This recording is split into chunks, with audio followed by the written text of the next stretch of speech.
nom d'artiste, c'est Zoher. J'ai commencé par le graphe au début des années 2000.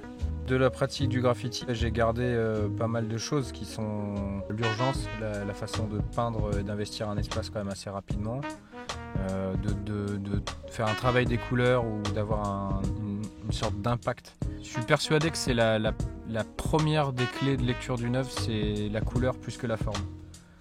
Moi j'adore justement construire des gammes complexes. Je demande à avoir une gamme de couleurs assez fournie, un panel assez large.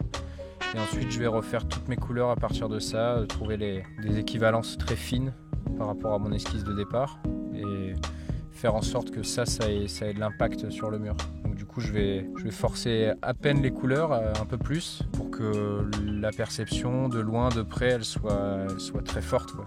La partie abstraite du mur, donc la partie de droite, elle est plus grande que la partie de gauche. Je l'ai pensée en fonction du support. Donc le support c'est de la brique, donc il y a vraiment une rythmique assez nette, quoi. Il y a des espaces entre les briques qui sont assez forts et il y a des dynamiques horizontales principalement. Donc du coup j'ai fait une séquence de couleurs à l'horizontale. Donc c'est vrai que cette séquence de couleurs elle peut donner l'effet d'une pixelisation. Moi je vois pas comme ça, pour moi c'est pas une pixelisation, c'est plus le séquençage d'une image en bande de couleurs en fait. On peut avoir la sensation d'une image de vitesse, quelque chose qui aurait été pris à la caméra de nuit par exemple, où on essaie de suivre une bagnole qui va vite. Ce qui était important pour moi c'était de travailler justement des séquences colorées qui fonctionnent entre elles et qu'il n'y ait pas deux couleurs qui se répètent sur le mur, même si ça peut donner l'impression.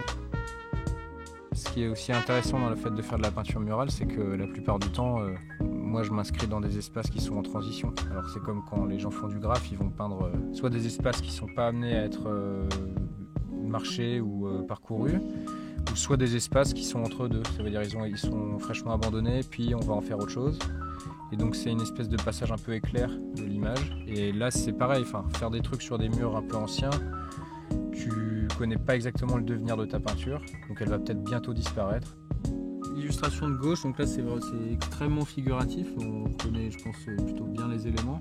Et là voilà, justement je voulais traiter de cette opposition franche entre un objet automobile, très droit, très discipliné, on sent vraiment que c'est du métal, du fer quoi si tu veux, et le contraste avec la nature qui l'absorbe en fait cet objet.